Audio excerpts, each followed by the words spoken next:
Hello, this is জন। বলো। আচ্ছা, সাজিন বললো তুমি আমার নাম্বার খুঁজছিলে। আচ্ছা, কথা না পেছে স্ট্রেট কথায় আসি, কালকে কি ক্লাসে যাচ্ছ? হ্যাঁ যাচ্ছি তো। তোমার ক্লাস নাই? না, আমি গ্রুপে শুনলাম যে সবগুলো ক্লাস পোস্টপোন হয়েছে। ও তাই, ওকে আমি এখনই দেখছি। এক কাজ করি, ক্লাস মিস না দিই, আমরা ক্যাম্পাসে যদি সুযোগ না হয়, যেহেতু সবকিছু বন্ধ, আমরা বাইরে একটা গুড প্লেস আছে যেখানে আমরা অ্যাসাইনমেন্ট করতে পারি। ওকে, আমি সময় মতো চলে আসবো। ওকে, সি ইউ টুমরো। বাই।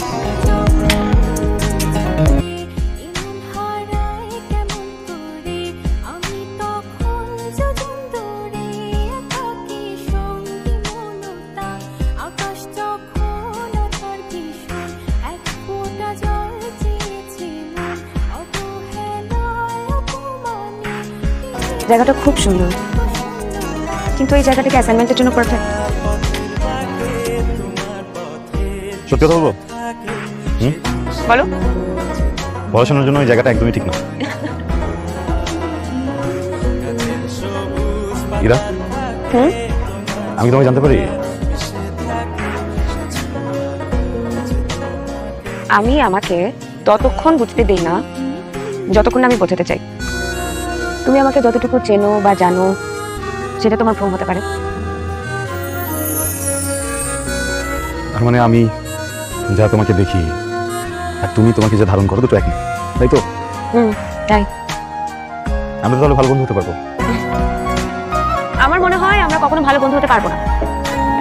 কেন? তুমি স্মার্ট, বড় বাবার ছেলে, গাড়ি হাকিং ইউনিভার্সিটি আসো, এক্সট্রোভার্ট, আর আমি তোমার চেয়ে বয়সে একটু বড় হতে পারি।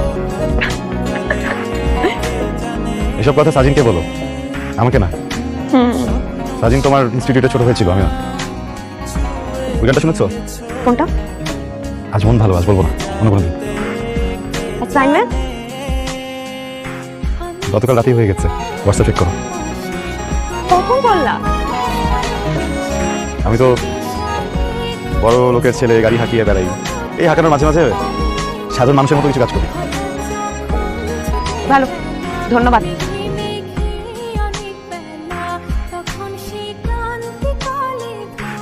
নীল সাগরে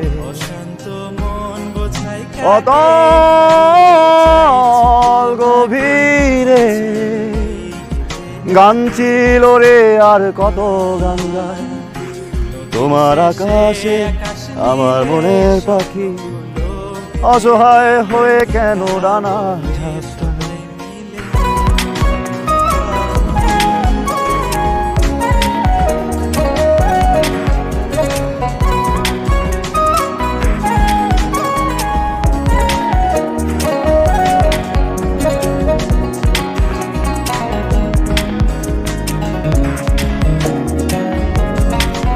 কি ক্লাস, কি খালি ক্লাস ক্লাস। আচ্ছা, আজকে তো কি পড়াইছে? জানি না পড়াইছে।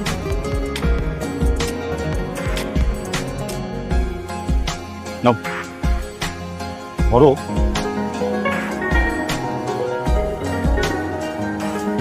It's a gift. যদি কখনো আমার কথা ভুলে যাও, তবে যদি ইচ্ছে করে এটা আমাকে হতে পারে।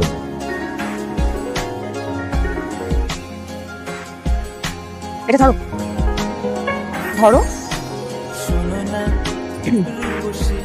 যদি আমার তোমাকে কখনো ভুলে যেতে ইচ্ছা করে তখন চেয়ে নিব।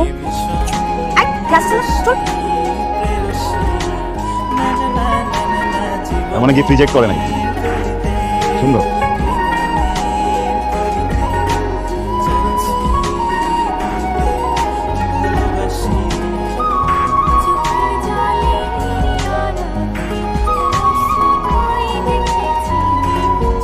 কি হলো? কিছু না। কিছু তো একটা হয়েছে না?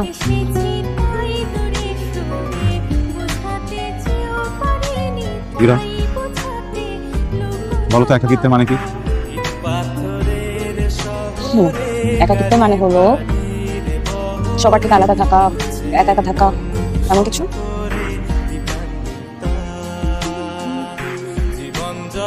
না মানে একাকি তোমার বোবা হয়ে যাবে।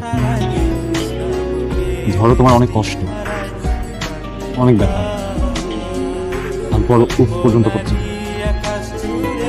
এটা কি? মানুষ বলে কি জানো, মানুষ বলে বন্ধুদের সাথে সব শেয়ার করেছে, কিন্তু আমার মনে হয় অচেনা মানুষের সাথে আরো বেশি শেয়ার করেছেন। হীরা, আজকের দিনে আমার মা বাবা ডিভোর্স হয়েছে। এরপরে মা আমাদের ছেড়ে ইউএসএ চলে যান, নতুন বিয়ে, কিডস। মার সাথে এরপর কখনো যোগাযোগ হয়নি। বাবা করতে দেন, বাবার সাথে থাকি, ছোট একটা বোনও আছে আমাদের। গত বছর ও চলে গেছে কানাডাতে। আমি ওনার নিজের মতো একটা দুনিয়া গুছিয়ে নিয়েছি।